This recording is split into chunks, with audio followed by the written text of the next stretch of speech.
My name is Alexander Rivera Jr. This is my father's story.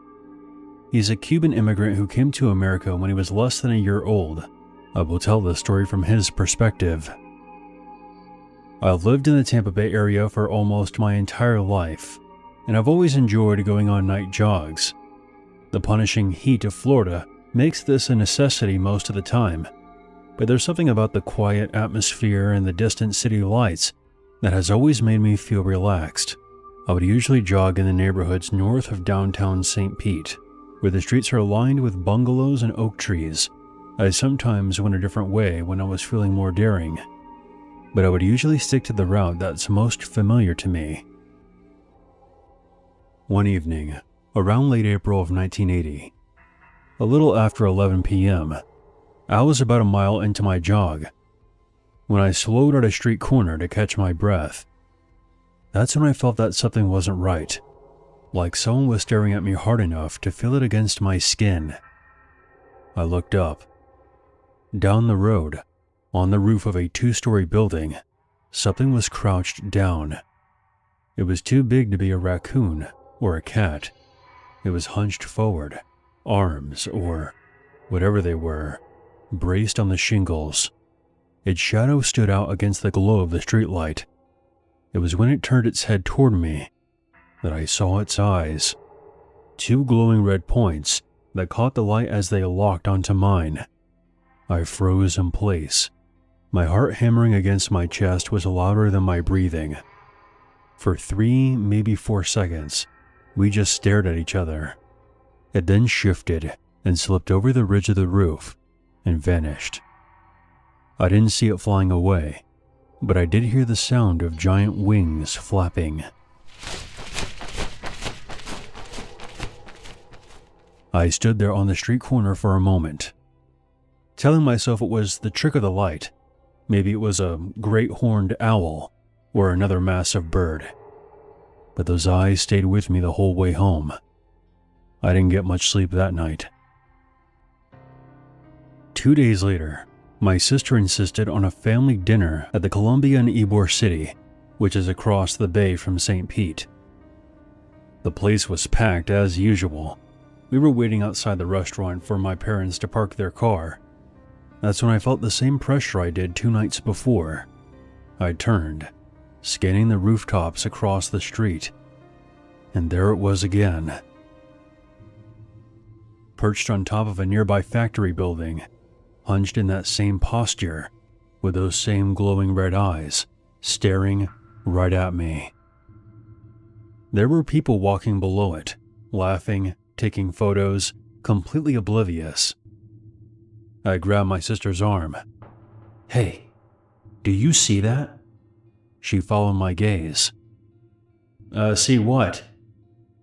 "Alex, are you okay?" By the time I looked back, there was just a vacant rooftop and the empty night sky. I spent the rest of dinner quiet, barely eating anything. Once my sister told everyone at the table, my family teased me about working too hard. I just laughed along with them and smiled. But I knew the creature I saw was all too real. I didn't know how to explain something like that to them without sounding insane. A week after the second sighting, it was the morning of May 9th. I was heading south to Sarasota for a work meeting. Traffic was light, and not many people wanted to drive on the bridge when it was storming out. By the time I got to the Skyway, the rain was coming down pretty hard. Visibility wasn't the best, so I wasn't going very fast. Then everything went wrong.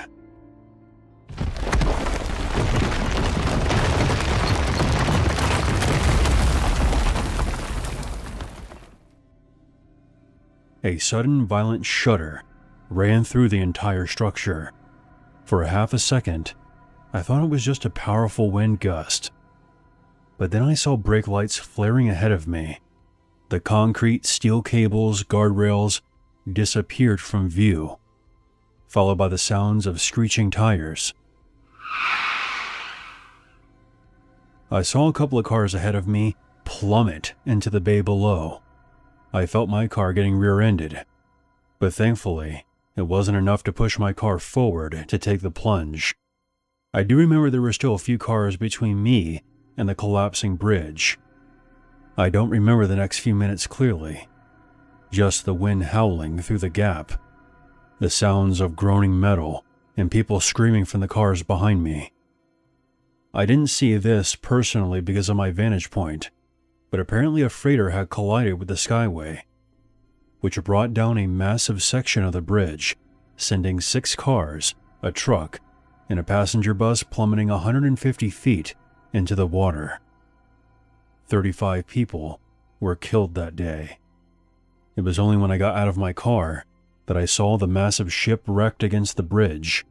Rescue helicopters soon began circling the water, and the police coordinated an evacuation of the bridge. You couldn't turn your car around on the skyway back then, and I was too close to the impact zone, so I basically had to walk all the way back to St. Pete and wait for the cops to get my car later. Once I neared the entrance by the shoreline, I saw something in the far distance, perched on what looked like a rock jutting out of the water. It was a dark figure, although it was too far away to make out much detail. I just knew it was that winged creature I had witnessed on my night jog, and then again at the Columbia. I believe my father saw what is known as the Mothman, a creature said to be a prophet of doom, as it seems to show up just before a disaster is about to happen. The meltdown at Chernobyl, 9/11, the Silver Bridge collapse of 1967. The list goes on. My father is not a superstitious man by any means, but he always swore that there was some connection between him seeing the creature and surviving the bridge collapse. He was very close to where the ship hit the bridge. If it happened just a minute later, I might have never been born.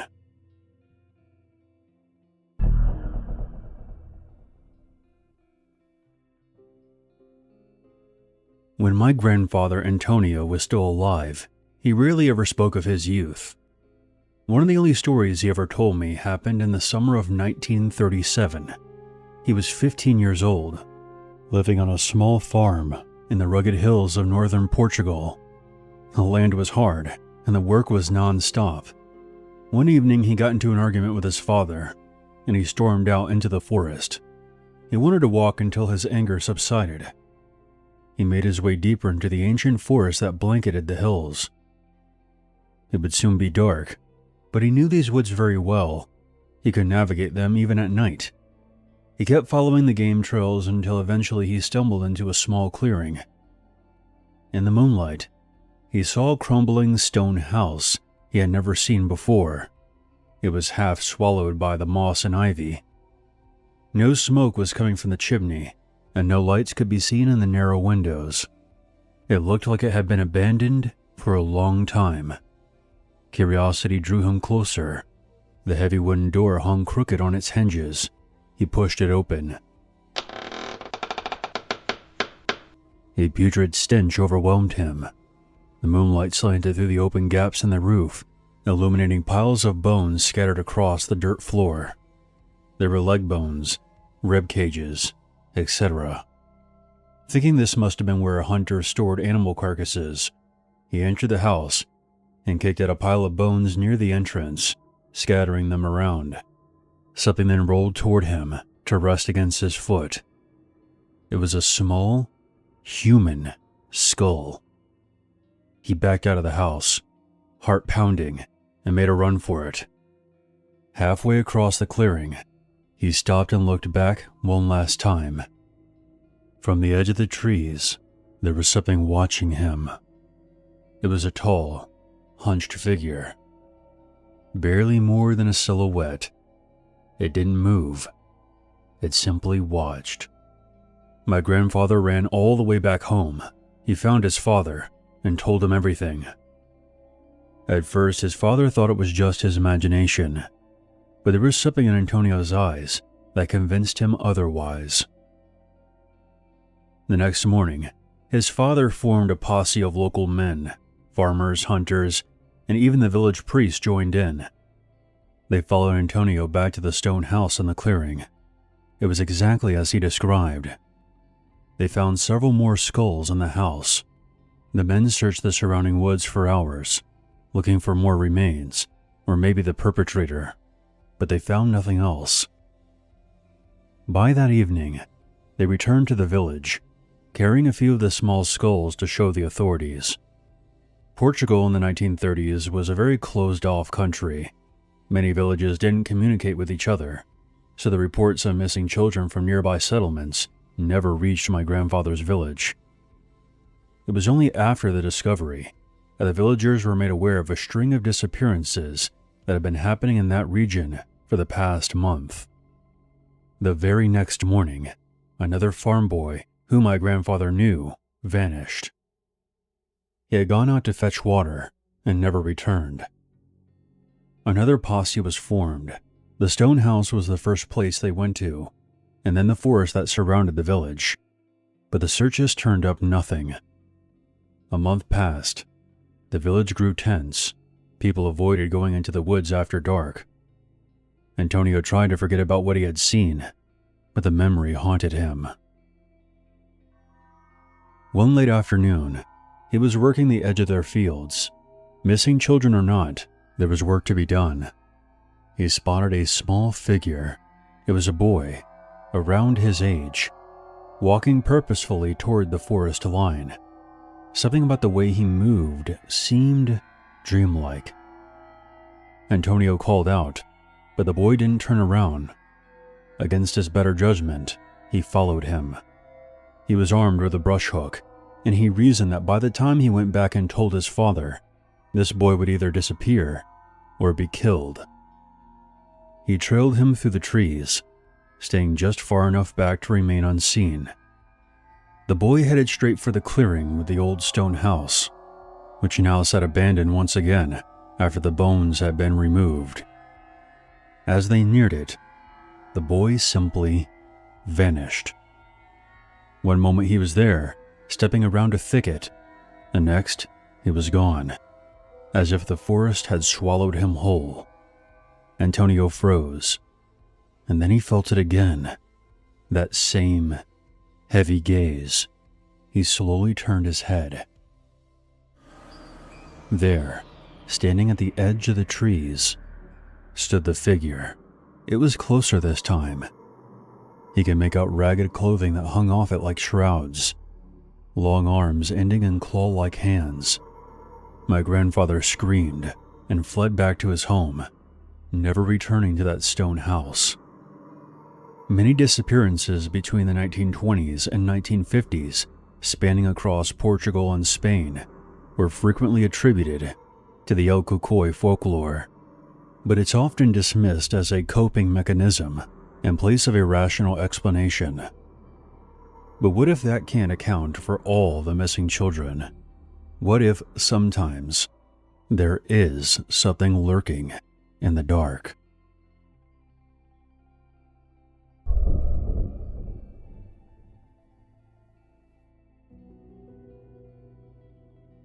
My name is Earl McTavish.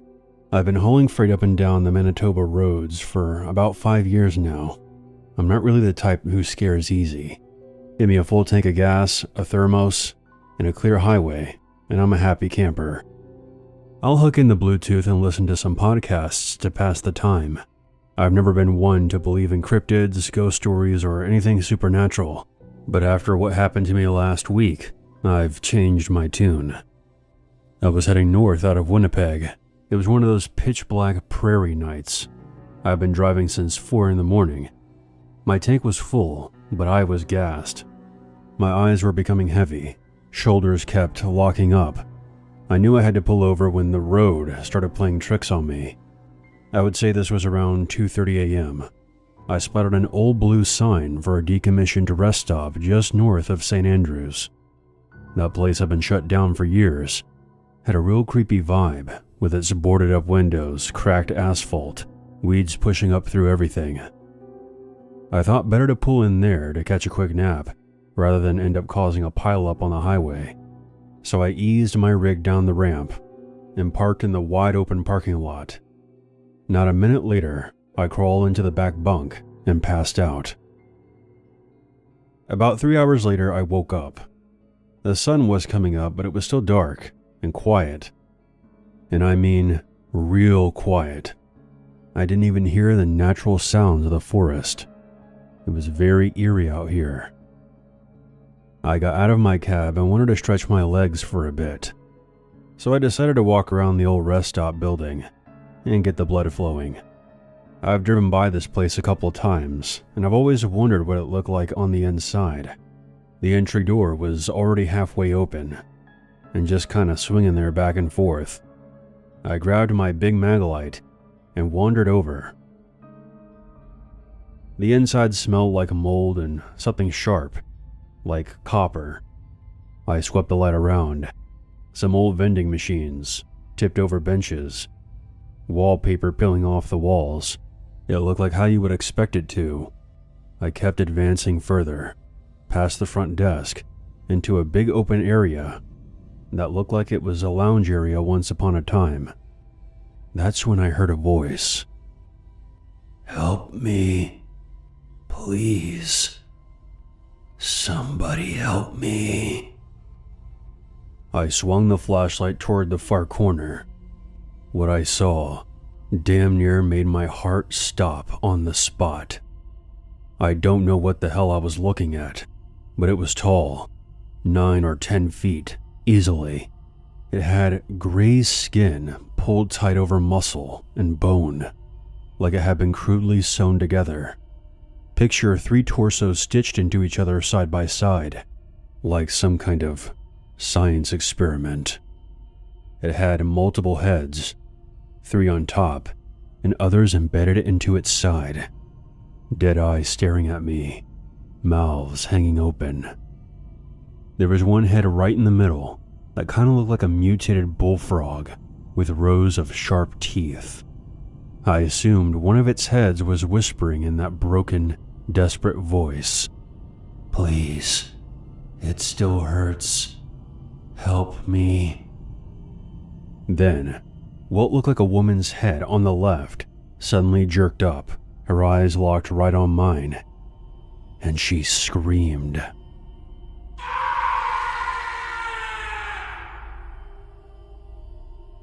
I couldn't move. I was floored by what I was seeing. Some kind of twisted abomination. The middle head then disappeared into its body as it got down on all fours. As it did, the faces on its side moaned in agony. It was the most disturbing thing I had ever seen in my life. The creature's flesh began rippling across its body, like something underneath was trying to push its way out. That finally kicked me into gear. I turned and ran like hell, boots pounding on the broken tiles, flashlight bouncing everywhere. I could still hear those wails and moans behind me. I burst out the front door and nearly ate dirt as I sprinted back to my truck. I didn't even close the cab door all the way. I just fired up the engine, slammed it into gear, and got the hell out of there. Gravel flying, tires spinning. I didn't let off the throttle until I was back on Highway 9, and that rest stop was long gone. Later, when my hands finally stopped shaking, I started thinking about all the people who have gone missing up and down that stretch of highway over the years. A father and son back in 2008. Their car found parked at an old pull-off, doors wide open. No sign of them. Or the young woman cyclist in 2014 who disappeared somewhere between Selkirk and Winnipeg. And those 3 loggers back in 2019. Truck left running, one boot lying on the grass like they had got yanked right out of it. All of them real cases, never solved. I keep wondering, did all those missing people end up at that old rest stop? Did that thing I saw there collect them somehow? I don't know. A part of me is still coping. Maybe it was just a vivid nightmare I had while I was sleeping in my truck. Because if that thing is real, I can't even stomach the thought of someone being trapped inside of it, still begging for help. All I know is that I will never pull into that abandoned rest stop again. My routes will undoubtedly take me past there at some point, but I'll be sure to keep on rolling no matter how tired I am.